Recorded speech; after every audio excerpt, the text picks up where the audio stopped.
At the town hall meeting, I didn't really get a chance to get into your photographs so much, although I was very impressed by it.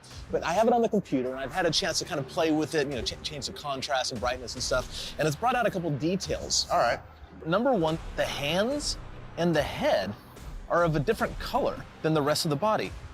There's been this perception on the part of many people that the Yetis are white. The reality, though, is that they're largely brown.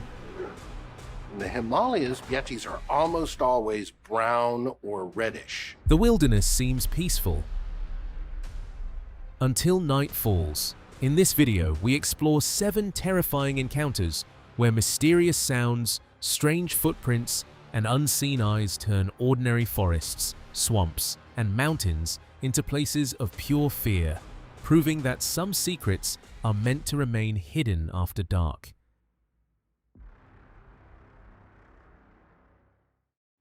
Meet Cliff, an investigator on Animal Planet, known for examining the unexplained. At a town hall, he reviewed a photo from Ian Gill, a New York Bigfoot witness.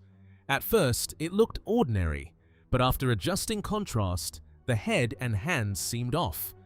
At the town hall meeting, I didn't really get a chance to get into your photographs so much, although I was very impressed by it. But I have it on the computer, and I've had a chance to kind of play with it, change the contrast and brightness and stuff, and it's brought out a couple details. All right. There's a couple things that I see here that are a little concerning as far as it being a Sasquatch or not. Number one, the hands and the head are of a different color than the rest of the body. The low-set, sloping head and flat face matched classic Sasquatch profiles. When the figure aligned with a nearby sign, the photo became far more disturbing. To uncover the truth, Cliff returned to the scene. Ian recreated the shot, and the comparison was immediate. The figure in the original photo appeared taller, broader, and thicker than any human standing there. It's actually one of the things that makes me think that maybe it is a Bigfoot, because it's low on the shoulders, it has kind of a conical shape to it, kind of a flat face. I love the shape of the head. And it looks to me like the top of the head is approximately equal with the bottom of that sign. I want to figure out how bulky this thing is, how much larger in general it is. And the only way to do that is do a comparison photograph. Ian goes over to the shoulder of the road, as close as he can safely get to the actual position where he took that photograph, and snaps a few shots with the same phone he used that night. A routine check quietly collapsed. The scale suggested Ian had documented something beyond a simple mistake. The forest stretched vast and silent, and staying put revealed little. Cliff called in reinforcements. A police cruiser scanned the road, while teams moved towards suspected resting spots. This might be bedding down during the day. We're going to put another team in a police cruiser. You see, Bigfoots around Whitehall have been seen by police officers. So I just called the cop shop and said, hey man, you guys want to go squatching? Sure they do. They love Bigfoot.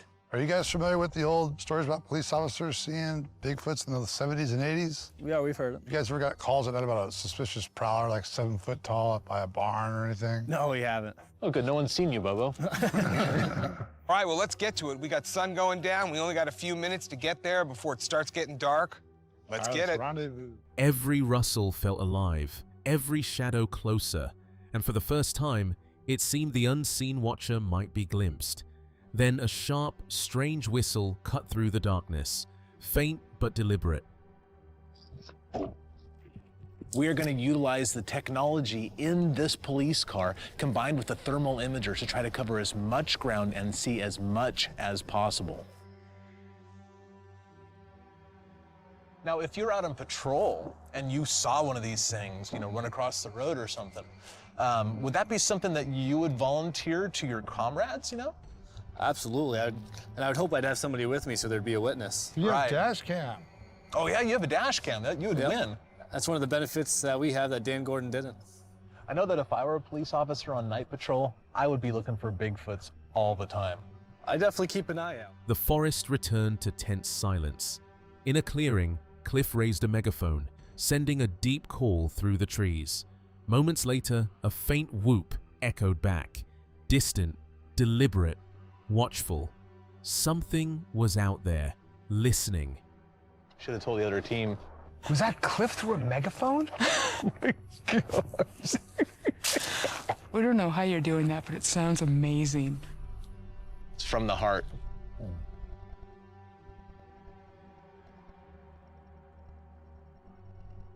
Do a what? Whoop. Whoop. You gotta admit, that's pretty cool. In a quiet clearing, Cliff raised a megaphone, sending a deep, resonant call into the dark forest. The sound rolled through the trees, almost alive. Moments later, a faint whoop echoed back, distant, deliberate, and watchful. I'm gonna do a howl. Let me try to rock it out. Renee for Cliff? I heard him. All right.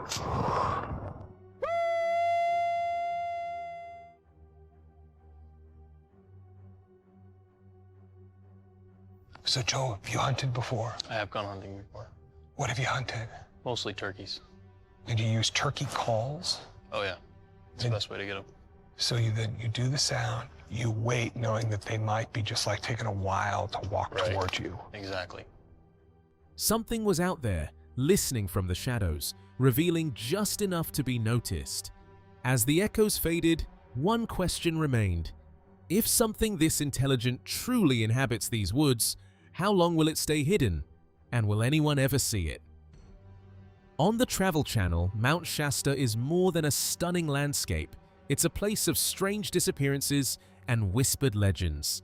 Could a flesh and blood creature be hiding in the shadows? Cryptologist Ken Genhard thinks so, pointing to one of the world's most elusive cryptids. Covered in thick hair, with an ape-like frame and an eerie upright gait, sightings suggest it's a presence that cannot be ignored. In these remote wilds, myth and reality blur with every step.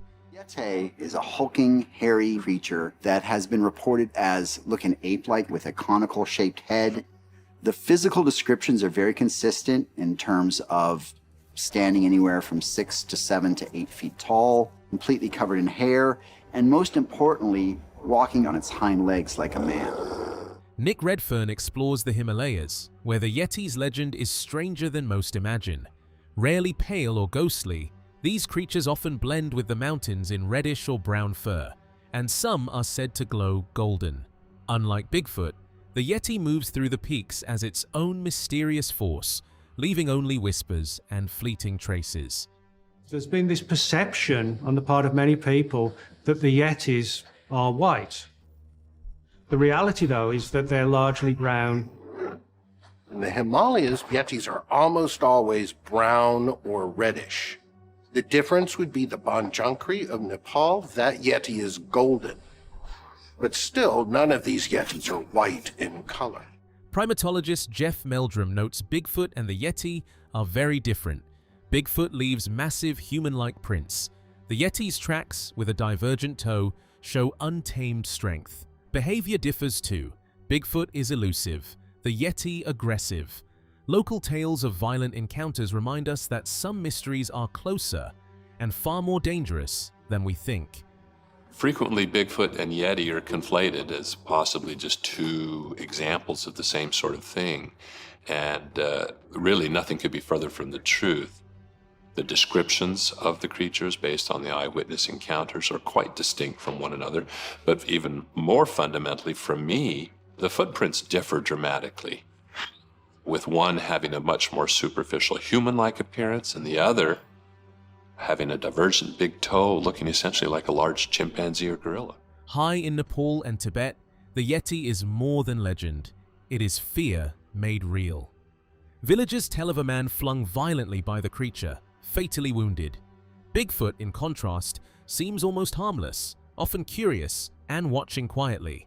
But the Yeti strikes with purpose, swift and merciless. A reminder that some myths are darker and deadlier than we dare imagine.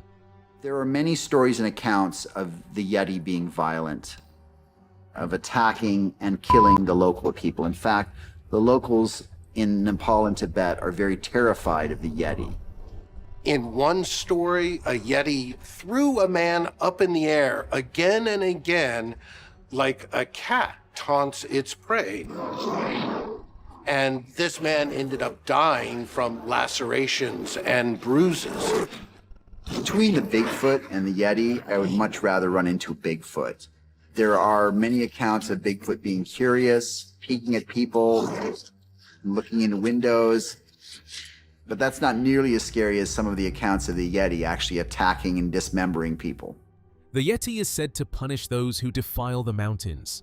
Locals tell of sudden, violent encounters, people disappearing or found gravely wounded, victims of a force that feels almost supernatural.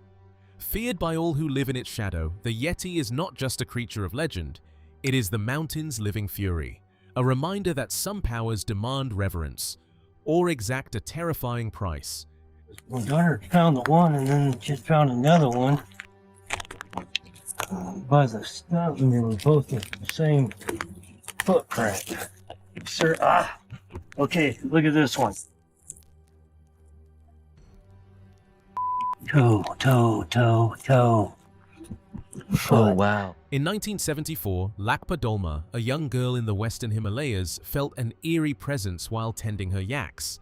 A sudden whistle turned into terror as a massive, hairy, human-like creature lunged at her, tossing her into the freezing river. Hours later, she awoke to find her herd destroyed and heavy footsteps fading into the mountains. Locals say it was the Yeti, a chilling reminder that some legends are dangerously real. Look at that. Look how big that is. Yeah, careful. No, I'm not. I don't think they're probably not gonna cast it though, right? But they just put this here. Oh, yeah, they put it around it. Okay. All right, so the apples are gone. Yeah, so I'm there's one. Okay, so it's on the ground. So, what? High on the icy slopes of Everest, renowned mountaineer Eric Shipton stumbled upon something extraordinary. Enormous footprints were etched into the snow, 5 toes forming a human-like outline, yet the broad, squat prints belonged to no known creature. He photographed one beside an ice axe, capturing the scale of the mysterious tracks. Neither human nor bear, these prints hinted at an unseen presence moving silently through the mountains. The banana. Oh. Okay, so this is where, Chad set these out, right? Yeah. Okay, Chad so and Ronnie set these out. Chad and Ronnie set these out. Next day we have the orange still there. That orange is on the ground, but the banana's got an been orange ate. there. We've got a banana that it's been peeled or eaten. And they left the oranges and the apple alone. From the forests of Mount Shasta to the icy peaks of the Himalayas, Bigfoot and the Yeti leave footprints, glimpses, and chilling encounters behind. Are these creatures merely legends, or are they closer and far more dangerous than anyone dares to imagine? Meet Bear, the fearless explorer behind the YouTube channel Exploring with Bear. Through his videos, he leads viewers into untamed landscapes, chasing the unknown and uncovering nature's hidden secrets. From shadowy swamps to uncharted forests, Bear's expeditions reveal both the beauty and danger of the wild. Man, this little place right here is creepy, and the path is blocked.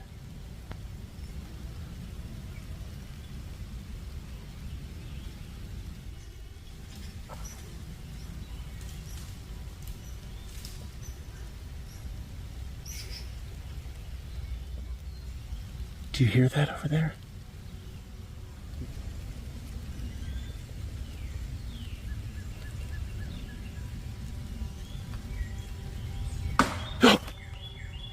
Oh my goodness, did you hear that? That was freaking huge. Places where strange sounds echo, mysterious structures appear, and evidence of something larger than life lurks just beyond sight. That was huge, and this path is blocked.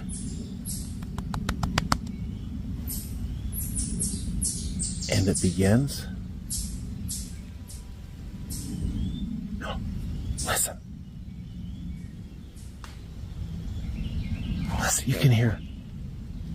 Oh, listen to that. Oh.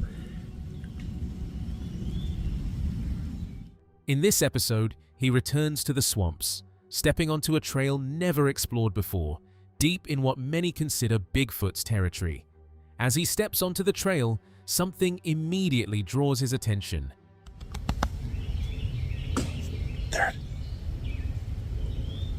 There it was again. That was something massive. I even heard footsteps. It was like big footsteps.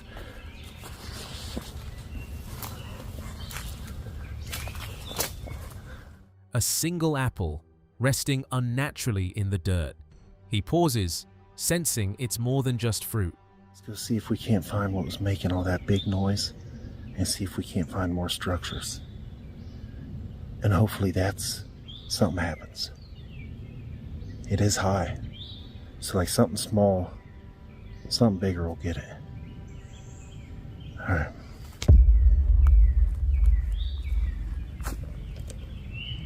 Oh, there's another trail right there. In these woods, even small signs can carry meaning. A silent message from unseen eyes. Oh my goodness! That's the apple! There's an apple on the trail now. The apple's on the trail. We just put that on the teepee. Is it still on the teepee and that's a different apple? No, there's a stick in it. The one on the teepee. This is the one that was on the teepee. Oh man. My back, man. Look at that. He decides to carry it along, ready to place it near any strange structures or signs of life, a gesture of respect to whatever watches from the swamp's shadows. Bear moves cautiously through the swamp, senses sharp, every step deliberate. This is unmistakably Bigfoot's domain. Ancient, shadowed, alive with secrets. His eyes scan the trees, ears strain for movement, distant vocalizations, or the faintest hint of presence. I thought I just heard help. This is freaking terrifying. Look, there's the swamp right behind me. But all that sound was coming from down there.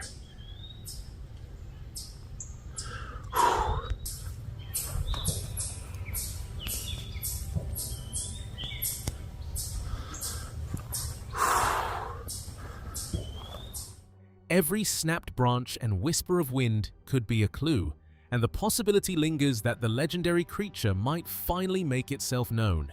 Moving cautiously through the swamp, webs cling to arms, and the thick, humid air presses down with every step. A faint sound drifts from the shadows, haunting, almost like a child's voice, sharpening every nerve, a whisper carrying a hidden secret. I feel like we're close, guys. I feel like we're really close to something right now. This is probably where that noise was coming from. Right up in here now. We're like real close to where that noise was happening.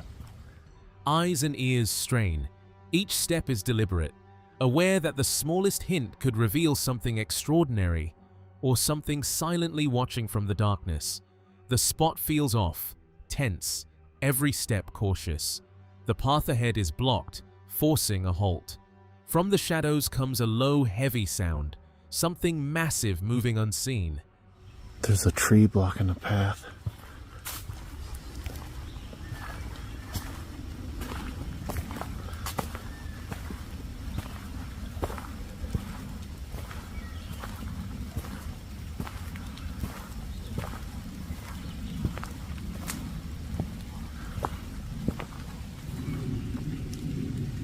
Man, this spot is creepy.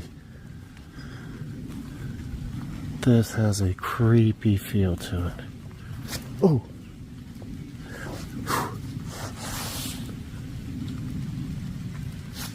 A branch snaps nearby, followed by a fleeting rustle, and the forest seems almost alive. Each movement forward carries the weight of unseen eyes, and whatever waits beyond the trail is only beginning to reveal itself. The trail was strewn with debris, as if something massive had passed through. Heavy footsteps thudded through the forest, each one reverberating in the air. A low, unplaceable voice drifted from the shadows. Every rustle and movement hinted at a presence just beyond sight, the line between fear and fascination blurring. The apple sits on the trail, placed deliberately on the teepee. Moments later, it's altered. A stick driven through it, another one dark and rotten beside it. It's not on the teepee. That's the one that was on the teepee. There's an apple in it. I mean, there's a stick in it.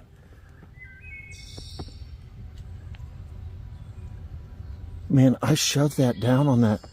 It was on there good. And now there's a little stick in it.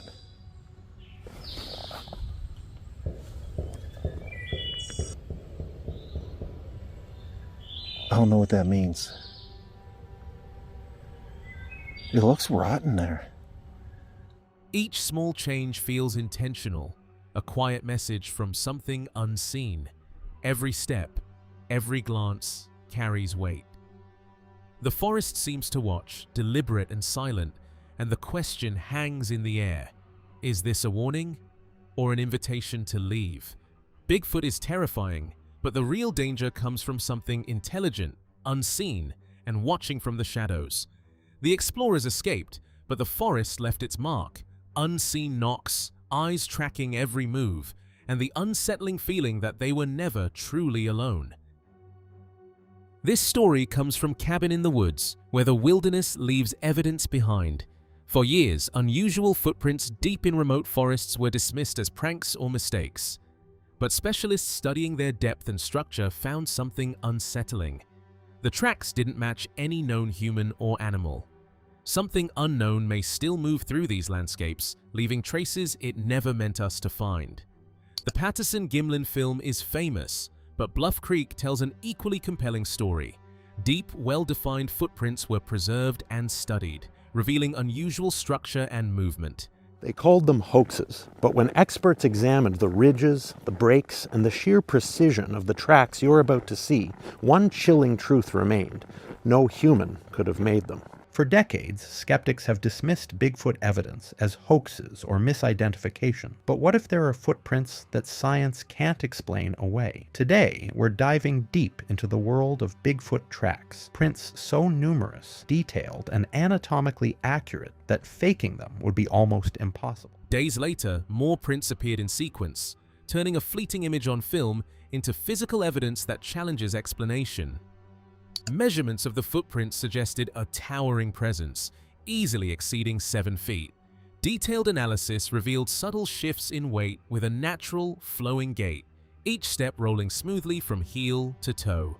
The impressions showed strong propulsion from the big toe, a hallmark of efficient bipedal movement. No evidence of dragging or artificial manipulation was found, leaving a haunting conclusion. These tracks belonged to a creature moving through the forest under its own power. In Washington's remote Blue Mountains, Paul Freeman found a trail unlike any he'd seen.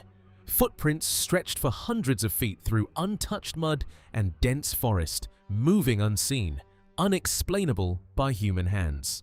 Traces of something unknown have appeared from quiet farmlands to the most remote wilderness. Researchers say these impressions cannot be easily dismissed.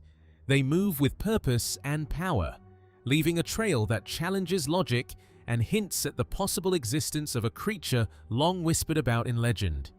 Was it a human, an animal, or something no one could explain?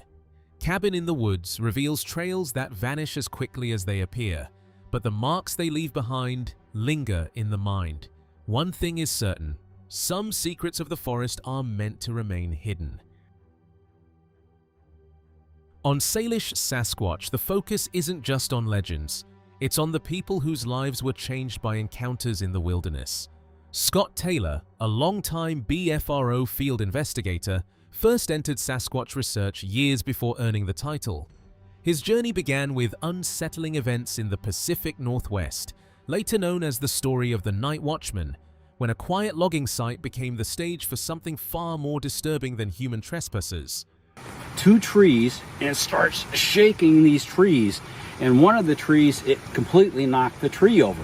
Right by this stump over here, the little one was looking out, and he was an itty-bitty little guy, black, shiny, leathery looking face with amber colored eyes. When the Night Watchman arrived, their trailer settled beneath a scarred slope of freshly cut forest. Taylor approached the report with methodical precision, but he knew facts alone couldn't capture the unseen. In those shadowed nights, intuition mattered as much as measurement, and the forest held secrets no logic could fully explain. Their trailer had just been pulled in, they just got things set up, and they decided to come down here and fish in this pond. And so it was, late afternoon, and they were fishing, and just right across the pond, a Sasquatch vocalized real loud. And, they're just like, oh, what's that? And it kind of scared a few ducks. And then the Sasquatch back behind on the other side of them also vocalized, as if they were communicating back and forth, which they were. On the first night, the watchmen headed to the pond for a quiet evening of fishing. The calm shattered. A deep, guttural call echoed across the water, followed by a second, answering call from the trees. Fear gripped them. Fishing poles were abandoned, and they bolted to the car as the forest seemed alive with watching eyes. Also vocalized, as if they were communicating back and forth, which they were. And that was enough for these people. So they grabbed their fishing poles, they threw them in the car, they got in their car, and they started taking off down the road.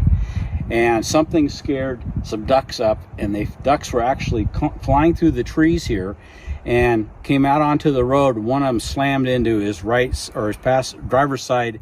The second encounter happened along a shadowed road in a freshly clear-cut forest, later called Eyes in the Clear Cut. Sweeping a small flashlight across the trees, they caught 3 pairs of glowing eyes. As the beam moved, the eyes darted and vanished, then silently crossed the road. There was no doubt, something intelligent, deliberate, and utterly unworldly was watching from the darkness. They got up and the eyes moved to the other side, to the right side of this little road. And one stood up, full height. And then they realized that it wasn't a deer or something like that, and became again a little frightened. But they could see it, the light dance off the hair of the Sasquatches, and they could see that there were 3. There was a male, female, and a juvenile. And so they had enough and decided to head back to their trailer. On the dark road through the clear-cut forest, the night watchman swept a small flashlight across the shadows. 3 pairs of glowing eyes stared back, intelligent and deliberate. Then one figure rose to full height, unmistakably not deer, and the 3 shapes stood motionless, watching them from the darkness. Their trailer sat 40 yards away when heavy footsteps echoed nearby. One of them crept toward the sound, heart racing, and glimpsed a massive shape in the dim light. And she was curious about it, so she walked from the road over this way a little bit further. And there's a spring down here that you can't see, but at that time you could, see where it was. And what she saw about maybe 50 yards away was a great big butt. And she could tell that it was something bent over drinking from the spring, and she wasn't sure what it was. At first she thought maybe it was an elk.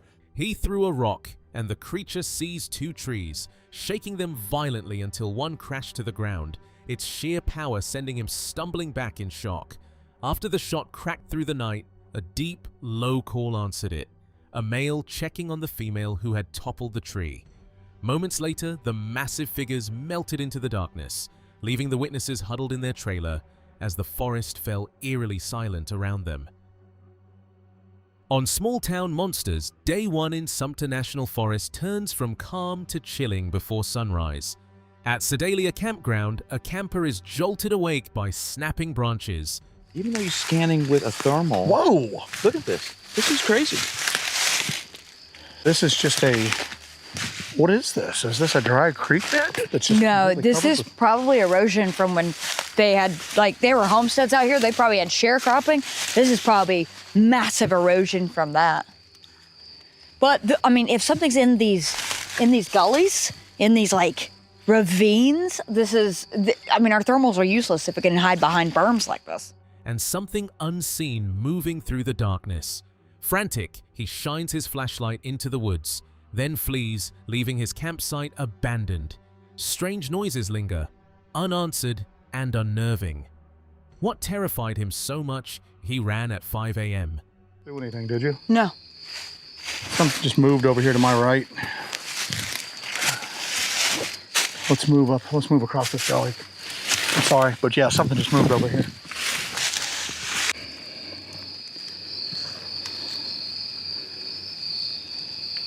I sworn I heard movement right over there.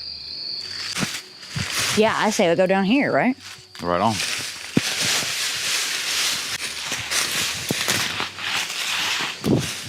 And what else might be lurking just beyond the tree line, watching every move?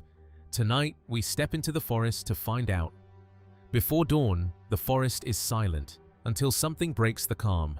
Snap of branches, rustling just beyond sight, she moves cautiously through the underbrush and stumbles across a fragment of a rabbit. You've got a whole other gully here that pours into this one. This is wild. You could send, you could tell someone to hide in here and send 200 people to go look for them. You wouldn't find them.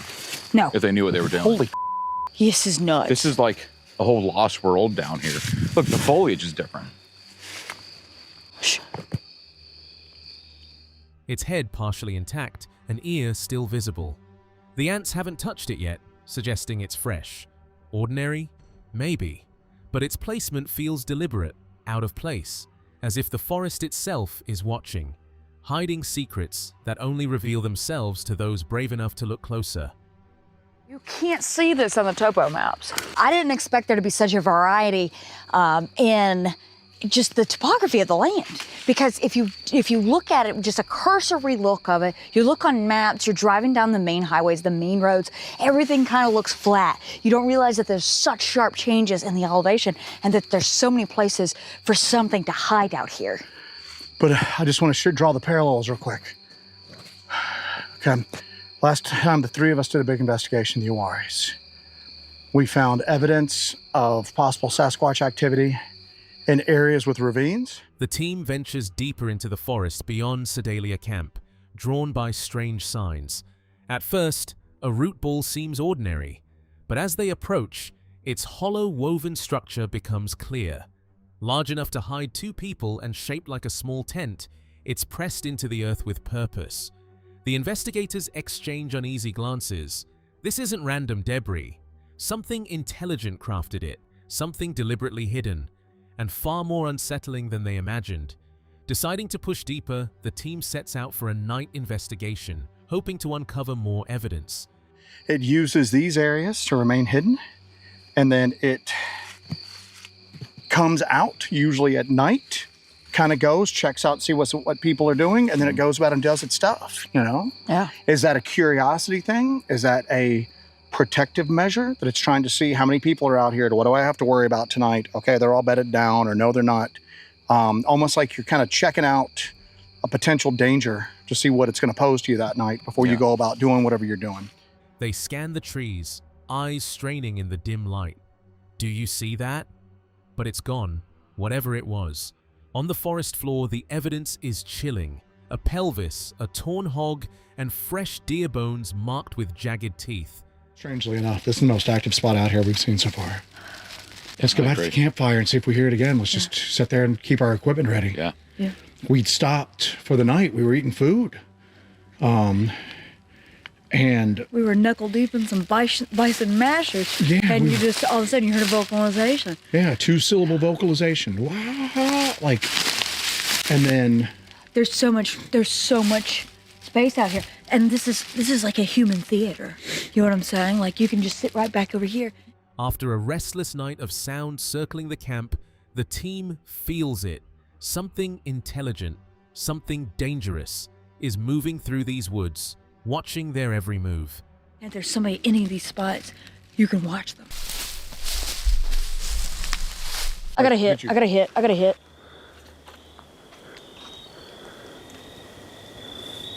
hit here. It's a distance away though. It's putting up a lot of heat. Oh my God. You filming? Yeah, you guys are gonna freaking die. What? It was a head peeking around a tree, and I got it. Sharp cracks pierce the night. Shadows shift, every sound amplified. A low, guttural growl rumbles through the trees, followed by a single, deliberate knock. Silence falls, heavy and tense. Whatever is out there isn't just moving, it's watching, waiting, and far closer than they dared imagine. The woods fall silent, but a sense of unease hangs in the air. A metallic clang rings out, sharp and unexpected, cutting through the darkness. They realize, with a chill down their spines, that they are not alone. If these forests and mountains hide creatures both unseen and intelligent, the question remains. It's it right here. So right now, that way. So the direction we're going is where this thing seems to be coming from and approaching that campsite. It's like, what is the odds of like, okay, well, you got a place for activity and you find spots that are conducive to hide, you know? Yeah. And that's where it's coming out of every time. In the latest episode on DMAX UK, the team faced a flood of astonishing eyewitness accounts, each more mysterious than the last. 3 stories in particular captured the investigators' attention, demanding a deeper dive into the unknown. With so many reports coming in, the mystery had only just begun, and the most chilling encounters were still waiting to be uncovered. There was a tremendous number of sightings that came forth during this meeting. We listened to every single witness. However, 3 of them really stood out to us, and those are the ones we want to investigate. Well, we've got our plan figured out then. I think we do. Boy, was that a lot. But Man, so many it's reports. good. We do know where to go. The BFRO team visited the Muncie, Delaware Indian Reservation to meet Chief Little Soldier, a respected leader with a deep connection to the land. For years, he had reported strange visitors and discovered mysterious tracks, passing down knowledge from generations. To uncover the truth, the investigators first listened to someone who had witnessed it all firsthand. This particular reservation has had Bigfoots visiting it for several years now. Chief Little Soldier says that he hears them on a fairly regular basis and even finds footprints around. This is the property where most of the Bigfoot action has been happening lately? Yes, we've had all kind of activity. Native Americans have been living with the land and with Sasquatches for as long as they've been on this continent. They know far more about the local Sasquatches than any Bigfoot researcher nearby would. We need to talk to Native Americans no matter where we go. While marking trails, the witness heard a sudden snap and spotted a massive figure staring back. In an instant, the creature bolted down the ravine with astonishing speed, vanishing almost as quickly as it appeared. Nearby, Chief Little Soldier, busy driving a post, witnessed the incredible display, leaving everyone in awe of the being's sheer power and agility. Is this the spot? This is the spot. I was putting in trail markers, and I heard this branch break. I saw a creature that was immensely huge looking back at me. It took off down the side of the ravine. I ran toward it. There was no way I would have any chance of catching up with it. Oh, wow. Now, how fast do you think would you say it was going?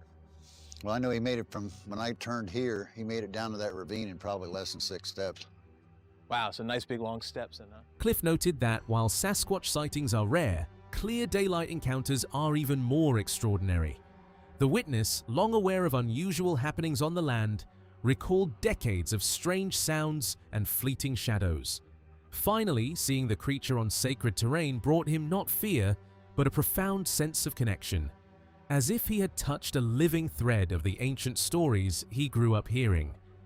Nothing that you've told me so far is really out of the ordinary for such an extraordinary event such as a Sasquatch sighting. And you're so lucky to have such a good look at it in like later in the day, but definitely daylights and relatively close. A lot of people don't get an opportunity to see them this close. You're a very fortunate man. I have to ask, what do you think about the whole event?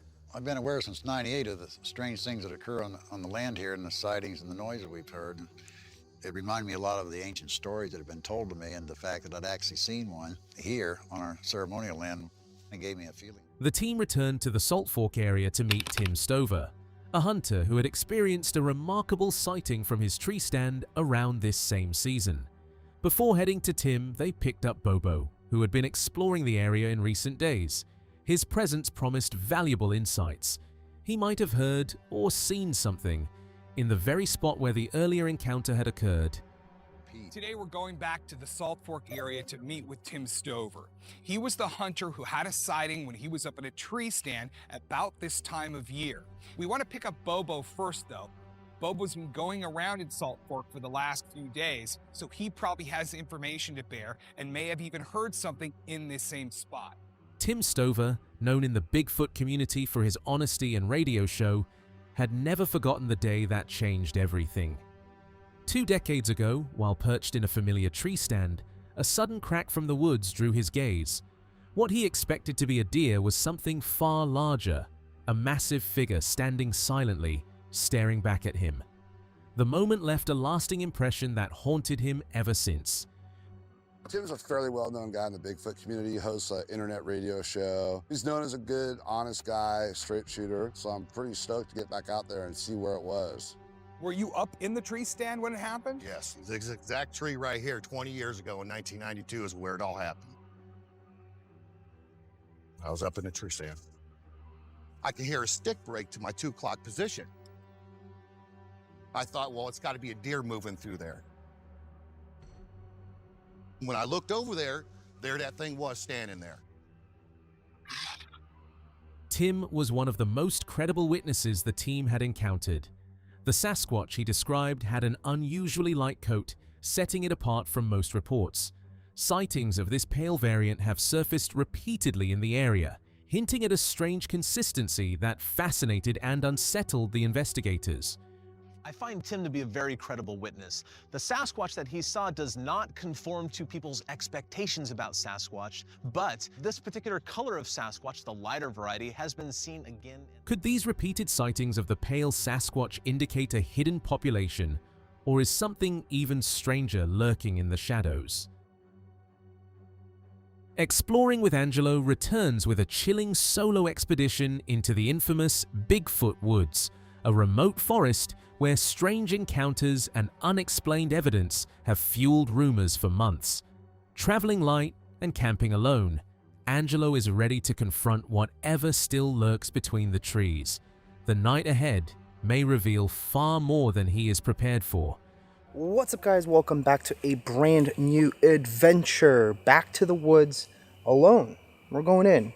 We're here at the Bigfoot Woods. The reason why we call it that is because we think there's a Bigfoot here. I have not been here in months now at this time. And the last couple of times we came in looking for Bigfoot, and I feel like we got some proof, but I don't think we're done. Driven by a single goal, Angelo presses deeper, determined to uncover the truth behind the legend. Somewhere beyond the trees, something moves. The air feels different, as if the forest itself is drawing him closer. Then, a sudden sharp sound breaks the silence, sending a chill through the night. Whatever is out there is no longer hiding.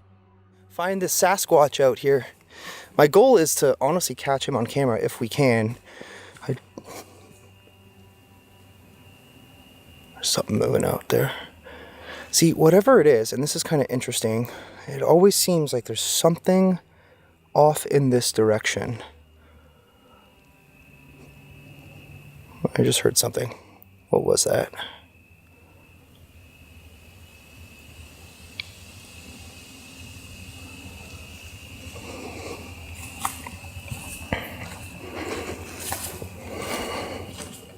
The sound returns, low and unnerving, far too close for comfort. Angelo scans the darkness, unease tightening its grip.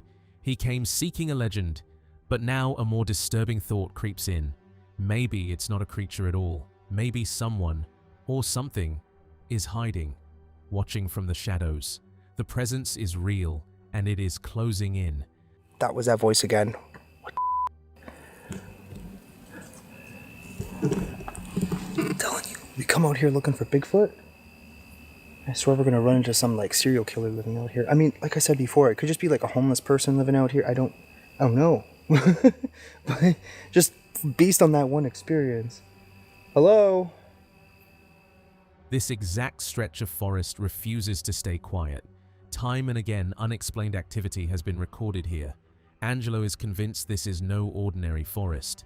The signs are real, encounters undeniable, and one thing is certain. Something is watching from the shadows. I don't know what it is with this particular spot, but we have captured quite a bit of activity. I guess Bigfoot activity is what you could call it. So we do have some proof already that there's something out here. Something is 100% going on. A sharp thud cuts through the night. A rock tumbles unnaturally across the path, as if thrown. Moments later, a coyote's cry punctuates the darkness, masking the unseen presence. Every instinct tells Angelo this is deliberate. Something unseen is aware of him, and the forest seems to hold its breath. Okay. Something just... That was a rock. That was a rock.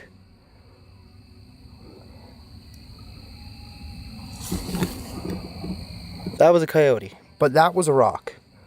Something 100% just like threw a rock in this direction. Okay, are we under attack right now? Quiet down over there.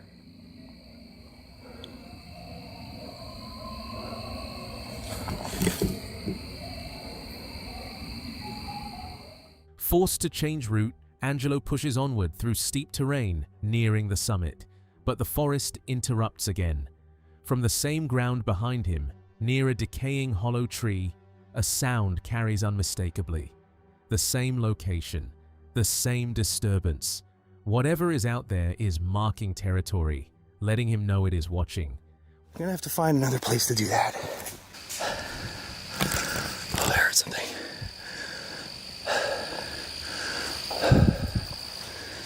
Man.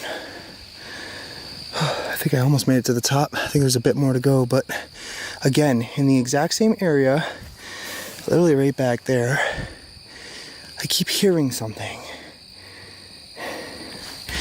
And I do know it's the same spot because we stopped here. This rotten old tree. Was it just the wind stirring the trees, or something far more deliberate, lurking just beyond sight? The forest may have fallen silent for now, but its presence will linger in Angelo's mind long after he leaves.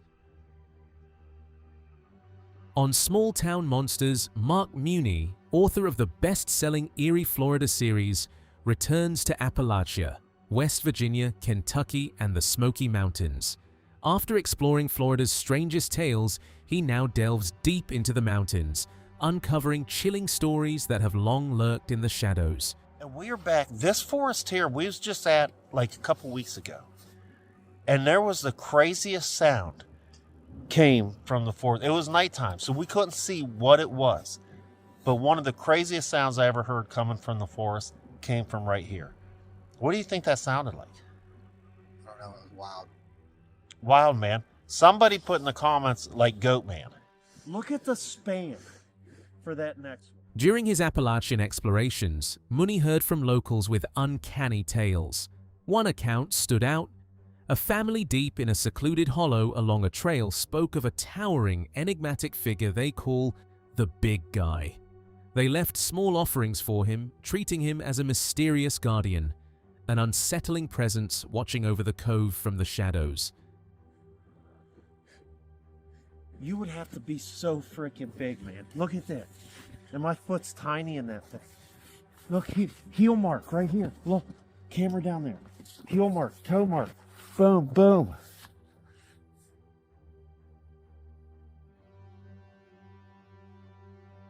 These smokes, man. B. Yeah, never tracks, man. We got Bigfoot tracks. Those are definitely big feet tracks, man. That is something, man. Something big, too, and they're almost all the same. Questions began to surface about the hidden legends of the Fontana region. Locals recalled no clear encounters with strange, towering creatures, yet whispers said to roam the woods. The mystery lingered. Could stories of an unknown, shadowy presence, perhaps even Bigfoot, have existed unnoticed among the communities of that time? It looks like a foot. That's a fact. It's narrow. Those are feet. Those are so big, man. Oh my goodness. We found a new girlfriend, maybe. Oh my goodness. We found Bigfoot.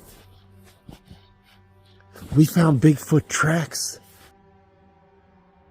Bipedally, they said. One particularly unsettling account came from a Madison County man. As dusk fell over his grandparents' property, he wandered near an old chicken coop and froze. Looming over it was a massive human-like figure, its body hidden beneath thick hair. What stayed with him most, even years later, were its hands. Long, unnatural fingers reaching toward the coop. Swaying back and forth. The couple said it looked like it had a cone-shaped head and broad, bulky shoulders. But here's the really intriguing part.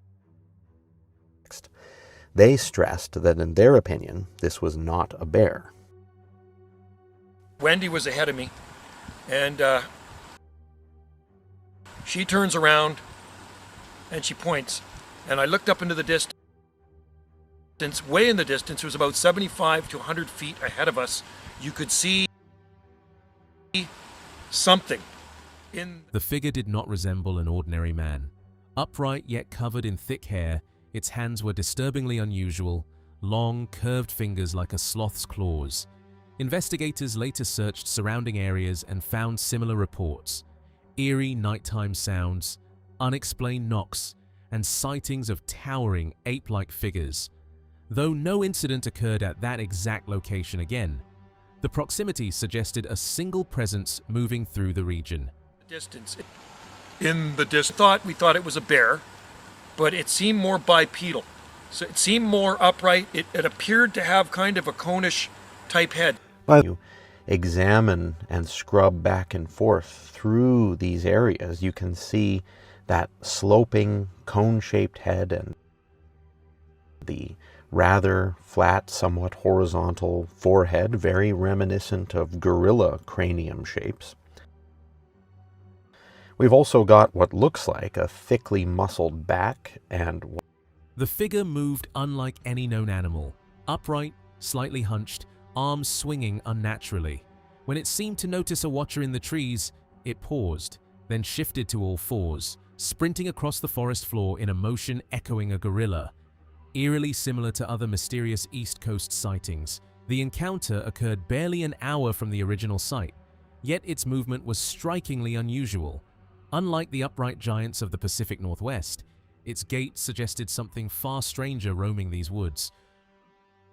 And what appears to be a shoulder with the upper portion of what would be the creature's right arm hanging down out of view.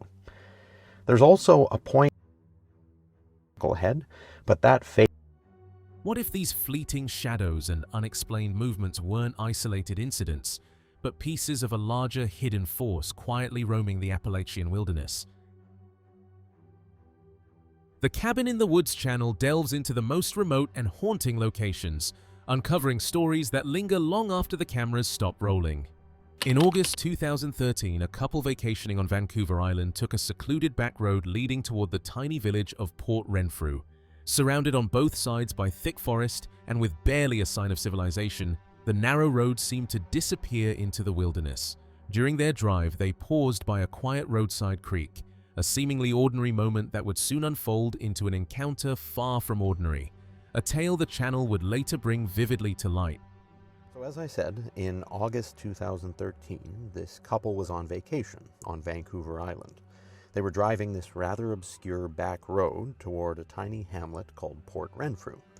During our trip, my wife and daughter and I drove this same road, and we also visited Port Renfrew. And I can tell you that this particular road is small and narrow and lined with dense forest on either side, and really not much else. Zero signs of civilization. The couple, no strangers to wandering deep into the wilderness, decided to follow a nearly dry creek bed, hoping it would guide them safely through the dense forest.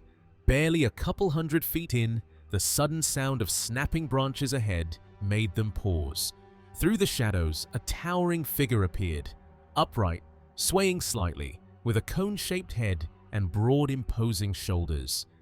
It was a presence unlike anything they had encountered, leaving them frozen between awe and fear as they tried to comprehend what they were seeing. They had walked only about 200 feet into the tree line along this creek bed when they suddenly heard branches breaking up ahead. They looked 75 to 100 feet further into the forest in the direction they were going, and that's when they saw this large, upright figure. The figure was standing bipedally, they said, and swaying back and forth. The couple said it looked like it had a cone-shaped head and broad, bulky shoulders. The couple insisted that what they were seeing couldn't be a bear. Wendy, walking slightly ahead, suddenly stopped and gestured back to her partner, drawing his gaze toward a shape 75 to 100 feet away. At first glance, they thought it might be an animal, but its stance was unmistakably upright, moving on two legs. Even from that distance, its head had an unusual, almost conical shape, an appearance that left the couple uneasy, realizing they were witnessing something entirely out of the ordinary. They stressed that in their opinion, this was not a bear. Wendy was ahead of me, and she turns around and she points. And I looked up into the distance, way in the distance, it was about 75 to 100 feet ahead of us. You could see something in the distance. At first we thought it was a bear, but it seemed more bipedal. So it seemed more upright. It appeared to have kind of a conish. The couple could just make out the shape of its head, tapered and sloping, with a broad, almost flat forehead that suggested a surprising intelligence. Its back looked thick and powerful, and one massive shoulder jutted into view, the arm disappearing into the shadows of the forest. Every feature hinted at something extraordinary, a creature far beyond anything they had ever expected to encounter. Examine and scrub back and forth through these areas, you can see that sloping, cone-shaped head and the rather flat, somewhat horizontal forehead, very reminiscent of gorilla cranium shapes. We've also got what looks like a thickly muscled back and what really strongly appears to be a shoulder, with the upper portion of what would be the creature's right arm hanging down out of view. The creature's face bore a striking resemblance to Patty from the Patterson-Gimlin film. Todd Gatewood's restoration, made solely from the original footage, revealed uncanny similarities in facial features, posture, and the way it seemed to glance back. The image carried a chilling sense, as if the forest had quietly replayed a moment from decades ago. But that face strongly resembles the face of Patty, the subject of the famous Patterson-Gimlin film, particularly in this enhanced frame done by photo archivist Todd Gatewood. This is an undoctored frame, simply enhanced using the original visual information captured on Roger Patterson's camera. No AI was used in this restoration by Todd Gatewood. And look at the similarities, not just in facial features, but in overall shape, in impression, and in the fact that both Patty and the subject of this 2013 footage from Port Renfrew appear to be turning their full bodies. There was a faint, musty odor in the air, subtle, but noticeable. At first, it might have been mistaken for a bear, but its size and shape quickly suggested otherwise. Even from a distance, it appeared massive, with broad shoulders that hinted at a strength far beyond any ordinary animal. There was actually kind of a musty smell, wasn't there? Mm-hmm. It wasn't strong. I would say it was kind of subtle. I don't know if bears stink. I mean, somebody says, oh, it was a black bear. I don't think it was a black bear. I've seen black bears before. No, it wasn't black. It didn't. It seemed quite big. And she's looking through the camera and zooming in on this thing. I'm seeing it from a distance. But it appeared to be quite big, and it seemed to have shoulders on it. That's what it looked like to me. The identity of the figure remained a complete mystery. Reactions to the footage were split. Some dismissed it outright, while others were captivated. The discussion it sparked only deepened the intrigue, leaving viewers debating what had truly been captured. Although they emerged from the forest unharmed, the question of what they saw remains unanswered. Was it merely an unusual animal, or something far more extraordinary watching from the shadows? Salish Sasquatch presents verified sightings and first-hand encounters of Sasquatch across the Pacific Northwest. In this video, we present a carefully curated list of our most notable guests and memorable encounters, highlighting stories that have resonated most with our audience. We begin with Dean Parker of the Macau tribe in Nebe, Washington, whose insights provide a unique perspective on the region's long-standing Sasquatch traditions. Welcome to Salish Sasquatch, where we share evidence as well as encounters. I've been wanting to put together this video for a while now. This video is a compilation of our very favorite guests, our favorite encounters, channel favorites, and all of that wrapped into one video. So these are in no particular order, but we will start with Dean Parker of the Macau tribe in Nebe, Washington. Dean Parker, known as Papado of Naya Bay, recalls a night that still chills him to this day.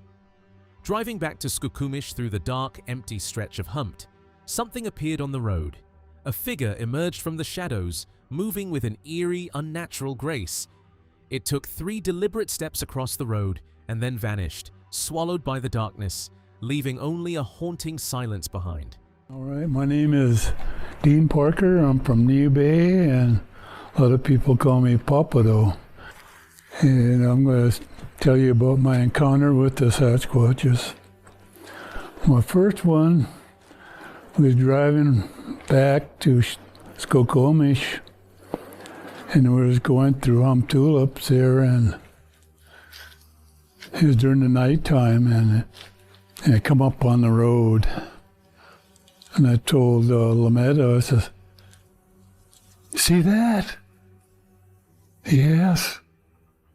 "You know what that is?" "Yes, it's a Sasquatch," and it took about 3 steps across the road, and it was... What began as an ordinary moment quickly turned unsettling. From somewhere in the distance, a sharp whistling sound broke the silence. It didn't fade. It repeated, growing closer each time, deliberate, almost directed. With the wind pressing against his face, the realization set in that whatever was out there was no longer far away.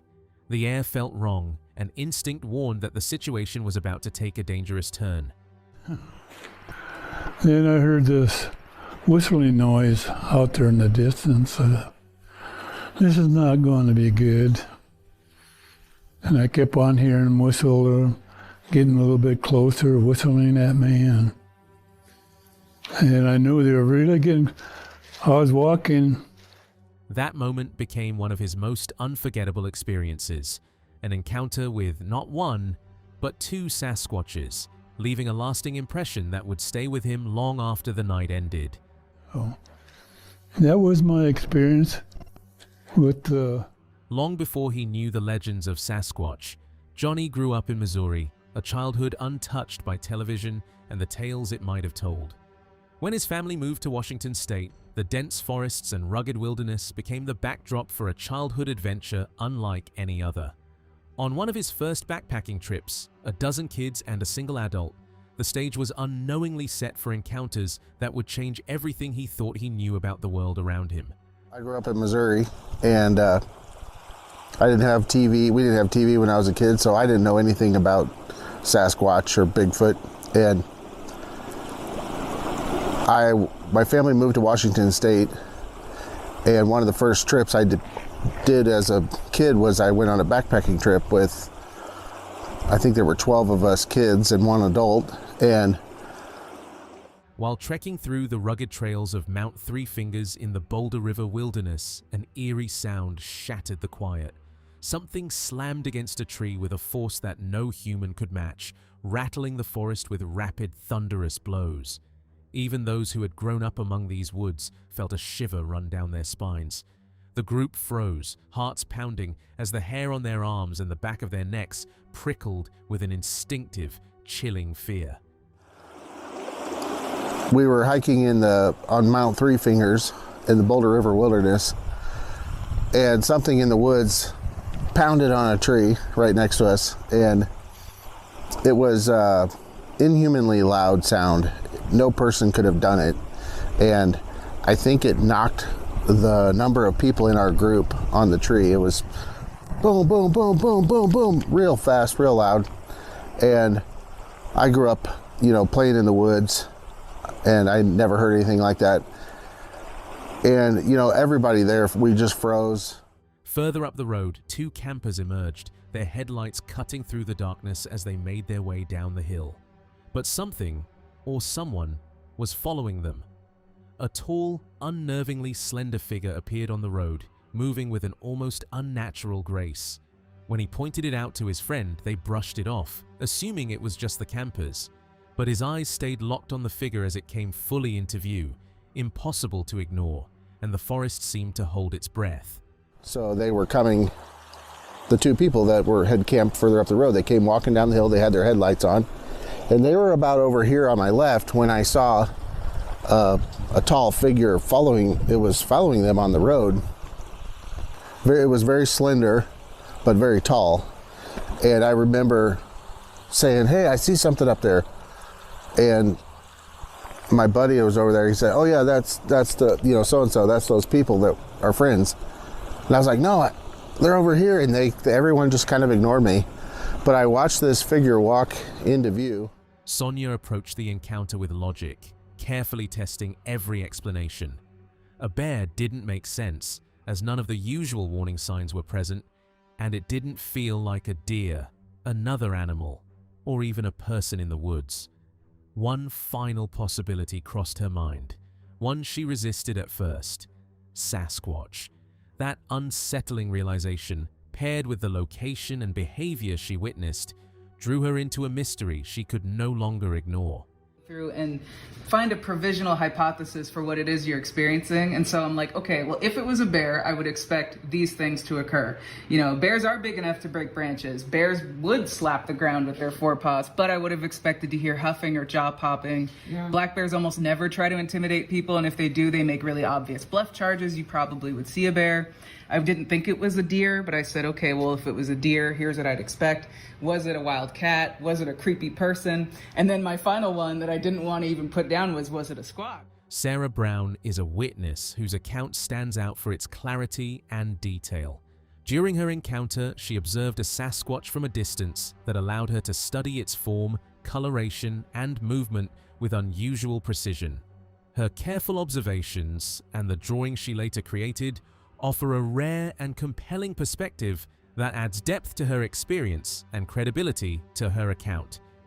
Until Friday, May 10th, which was actually the day of the Aurora Borealis, I saw a Sasquatch that was standing across a field that was about 200 yards away from us. And what I saw was very two-toned in color. It was similar to like an orangutan red. An orangutan red all over here. The sighting lasted only seconds. As she spoke, her attention drifted for just a moment, long enough for something across the field to catch her eye. She looked up, locked onto the figure, and then, just as suddenly, it was gone. Like so many Sasquatch encounters, it vanished without a trace, leaving behind nothing but the lingering question of what had truly been there. How long can they stay hidden? And are we truly alone out there? In the end, these 7 encounters leave a haunting reminder. The wilderness can turn from calm to deadly in an instant. When darkness falls, you're never truly alone. And sometimes, whatever moves unseen in the shadows is not just watching, it's making its presence known.